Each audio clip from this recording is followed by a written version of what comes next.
Welcome to the Cost of Everything podcast. Happy birthday! The podcast is officially 1 year old. This week I talk about the Olympic Games, how much they cost, and why comparing across different games is fraught with errors. Let's get into this week's episode, starting with some key terms. So, in the cost of the Olympics, we refer to the value of that money in that year of the actual event. In order to do this, the costs are adjusted using a price index. This might be the consumer price index in a particular country. So for example, if you were using US dollars, you might have used the Department of Labor's CPI. You can then take the historical data and inflate or deflate to a particular year, depending on if you're looking forward from, let's say, 1988 to 2000, or looking back from 2021 to 2000. In this case, the year 2000 provides the CPI benchmark year. So doing this analysis, we would say expressed in US dollars year 2000, which would mean the cost of the Olympic Games for Tokyo 2020 equivalent to that if they had happened in the year 2000. Okay, another term is bias, and I'm looking forward to doing a full episode on cognitive bias, so I'm not going to explain what that actually means. And this is a much debated subject in the world of cost, because a lot of what we mean by cost, price, value, and other words like expensive, lowest cost, great value, all depend on an internal understanding of what this means to a particular person at a particular point in time and in a given context with the available information.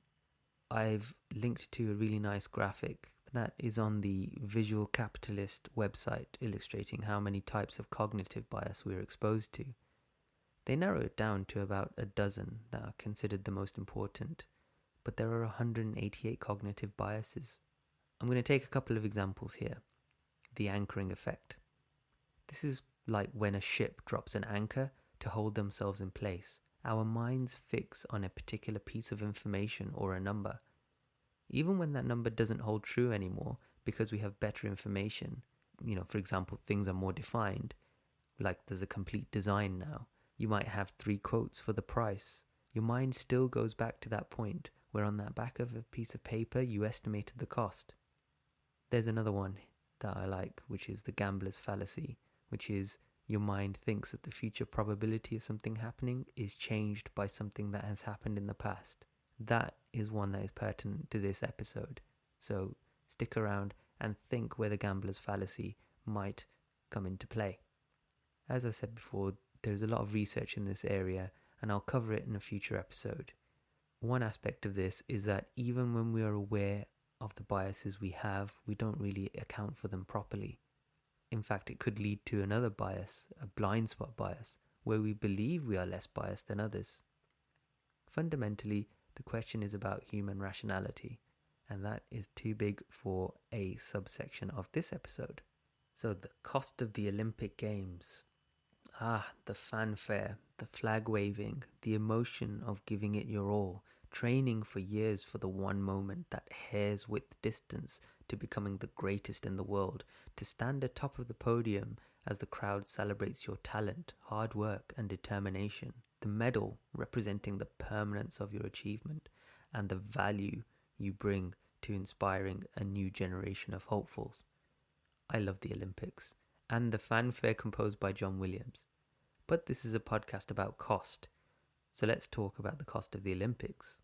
According to Forbes, severe cost overruns have become the norm for Olympics and for their host cities, with the estimated impact of COVID, for example, on the Tokyo Games at around $2.8 million. Most of that will be paid out of the public pocket. So you can understand why cost gets a focus when it comes to the Olympics. The initial budget for the Tokyo Games, set way back in 2013, was $7.3 billion, revised up to $12.6 billion in 2019. Following pre-COVID delays, plus the COVID impact, the final cost of the Games is estimated to be around $28 million by Nikkei and Asahi. What are these costs made up of? And how do we compare these costs to those in the past? Establishing the historical costs of an Olympics is quite a challenge. In this section, I cover the analysis approach taken by C. Frank Zarnowski, an American economist. Link to an article is in the description. So yes, this is economics for a couple of minutes, but here we are looking at the historical cost information and its conversion into current money. I like this article because the aim isn't necessarily to show the costs or cost growth over time for each Olympics, but really to illustrate the use of certain concepts to enable the analysis. The Olympics happens in different countries, so as well as adjusting for inflation, you might need to change currencies. This means you have to research exchange rates with the US dollar, for example, which might not go back as far as all the Olympics data, so you end up needing to use proxy estimates of inflation and price indices for earlier years. Information on gross national or domestic product for the host country in those years and the US is often used. Also, you might use other indices to compare against, like per capita. In this case, we might be talking about the cost per athlete participating. There are a lot more sports nowadays, a lot more categories, so a lot more events and people to cater for in the Olympics now compared with previous years. So where does the data come from? Well, Zarnowski notes that the most useful place to find financial information is in the annual reports of the host city organising the games, after each games. But that is a challenge in and of itself. How do we classify the different costs? The cost of general infrastructure includes the preparation of the infrastructure and the need to accommodate a whole load of tourists and athletes coming into the host city. The IOC, the International Olympic Committee, state that they need a minimum of 40,000 hotel rooms available for visiting spectators and an Olympic village able to host 15,000 athletes, referees and officials.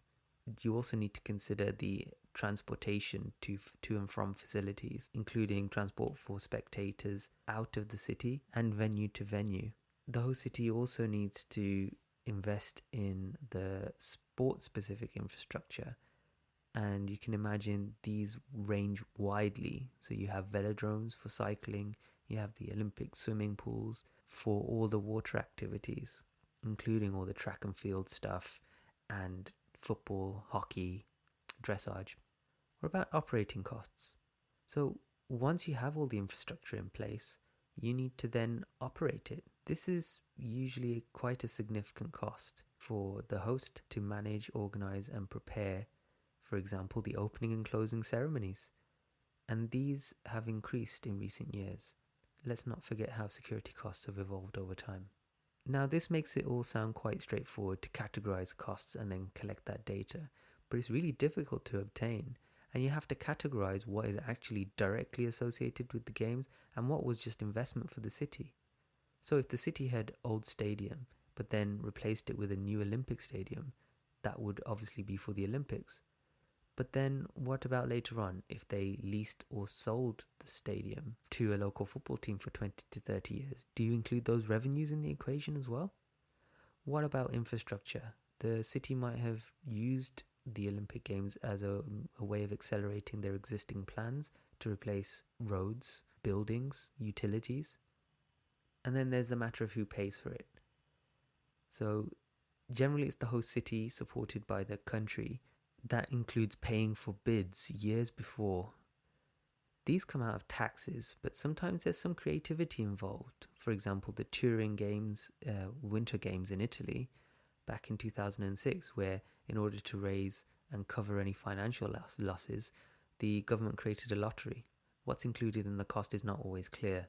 So at particular Canadian Games, for example, did provide a useful cost breakdown, which showed that there was a significant amount spent on security, transportation, extensions and upgrades, and a whole new convention centre. The question then becomes, can we compare the cost of different games to each other?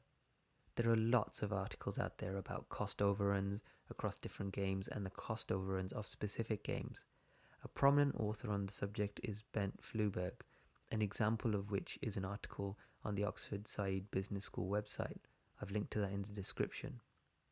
It has an interesting graphic showing the costs of each Olympic Games from the 64 Games to the 2020 Games, all in 2015 US dollars. Again, the reason for doing the analysis is that hosting the Olympic Games seems to have a massive impact on the local economy, for good and for bad. They reference that the cost of the 2004 Athens Games in Greece contributed to the national debt crisis. The challenge is not in obtaining the high-level budgets to do cost overrun analysis and for that high-level detail of the budget. There is no clarity on the cost of hosting the games to any detail where you can compare like-for-like costs. My personal opinion is that the IOC should provide some kind of independent assurance function that benchmarks different elements of cost, such as stadium cost, security cost, and the cost of the Olympic Village, and just share that data across the bidders so that they can have some realism in their budgets. What is happening to the cost of the Olympics over time, though? That's a legitimate question to compare the cost of each successive Olympics and the relative cost overruns. But what are the indicators you compare with? Can we compare the Tokyo Games in the 1960s with 2021? Or are there certain costs related to, for example, making the games for more events, for more athletes, more accessibility for both the athletes competing in the Olympics and the Paralympics?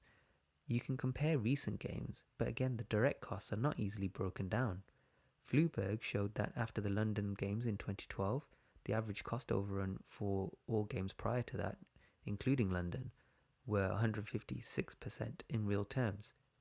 After the Tokyo Olympics, these have gone up to over 170%.